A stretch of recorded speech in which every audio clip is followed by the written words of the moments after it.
Bonsoir, bonsoir et bienvenue dans cette nouvelle vidéo.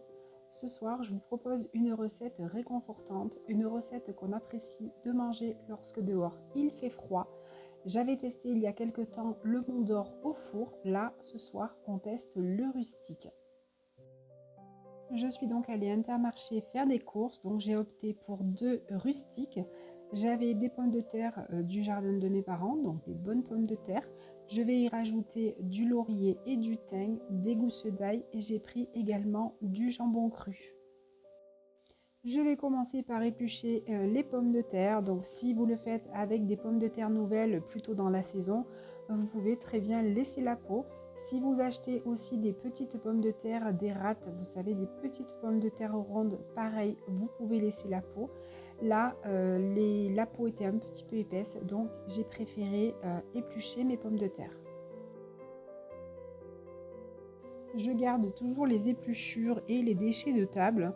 On a la chance d'être à la campagne, on a des chevreuils, des sangliers et du coup, en général, on met nos déchets dans la nature pour pouvoir nourrir les animaux sauvages. Après les avoir bien rincés, je vais tout simplement couper en quatre mes pommes de terre et je vais les mettre dans mon micro-vape. Le micro-vape, c'est un ustensile tupperware qui permet de cuire à la vapeur au micro-ondes tout simplement. Je m'en sers depuis très longtemps, je l'ai depuis très longtemps aussi. Et en général, mes pommes de terre, je les cuis toujours dans cet ustensile qui est très pratique. Et je cuis également tous mes légumes que je cuis à la vapeur, je les cuis dedans.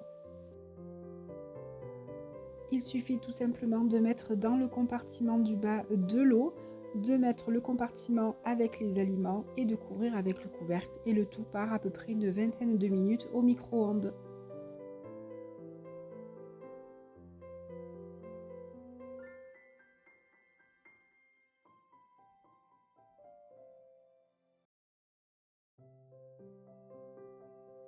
Je vais ensuite m'occuper des camemberts, donc je vais enlever l'emballage plastifié du camembert, je vais le retirer et je vais le remettre dans sa boîte. Pour les sceptiques, vous pouvez enlever le petit faux tissu à carreaux.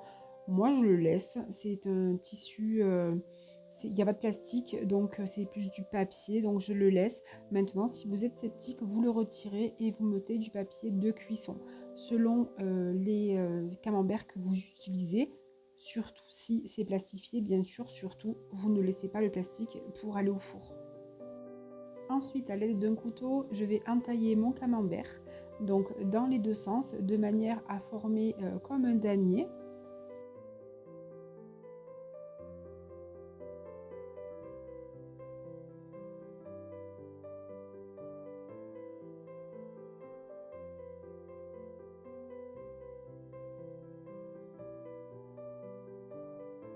Je vais arroser d'un filet d'huile d'olive. Vous arrosez de ce que vous voulez. Vous laissez parler vos papilles. Vous pouvez ajouter un petit peu de miel, un petit peu de vin blanc, toutes sortes d'aromates. Vraiment, c'est au choix et c'est en fonction de vos goûts. Moi, ça va être très simple. Un petit peu d'huile d'olive. Je vais rajouter des herbes de Provence, du thym, du laurier, un petit peu de l'ail, des gousses que je vais piquer dans le fromage, vous allez voir. Et ce sera très simple comme ça. Je vais donc piquer avec les gousses d'ail. Si vous n'avez pas de gousses d'ail, c'est pas grave. Vous pouvez très bien mettre aussi de l'ail en poudre. Vous pouvez piquer avec des rondelles d'oignon. Vraiment, c'est au choix en fonction de votre goût. Je vais ensuite ajouter quelques feuilles de laurier sec que je vais casser et que je vais enfoncer dans les petites rainures que j'ai fait sur le fromage. Je vais ensuite terminer par parsemer de thym, vous pouvez mettre de l'origan, vous pouvez mettre de la sauge, vraiment ce que vous voulez, toujours pareil.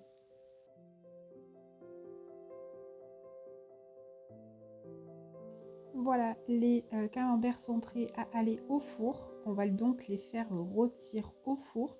Mais en attendant, je vais couper le pain en tranches de manière à faire des petits croûtons et on les cuira avec les camemberts. On peut très bien aussi les cuire à la poêle avec un filet d'huile d'olive, une gousse d'ail, mais j'ai préféré les faire nature au four. Sur ma grille de cuisson, je vais ensuite disposer les 2 camemberts ainsi que les tranches de pain pour les faire griller. Et puis, je vais enfourner à 180 degrés 10 petites minutes. Les camemberts sont bien rôtis, ça y est, on va passer à table. J'ai dressé sur une planche en bois, j'ai mis les pommes de terre dans un bol. Dans un tout petit bol, j'ai mis le pain grillé, les tranches de jambon cru sur une petite ardoise. Et puis, on va manger délicatement ce bon repas qui va nous réchauffer par rapport aux températures qu'il fait à l'extérieur. Voilà, j'espère que cette recette vous a plu, qu'elle vous a donné des idées. J'espère que, comme nous, vous vous régalerez. Dites-moi si vous avez déjà testé le camembert rôti au four, si c'est une recette que vous faites de temps en temps. Je vous remercie d'avoir regardé cette vidéo. N'hésitez pas à commenter, à mettre un petit pouce, à vous abonner si ce n'est pas déjà fait et à activer la petite cloche pour ne pas rater les vidéos à venir. Quant à moi, je vous dis à très vite dans une prochaine vidéo.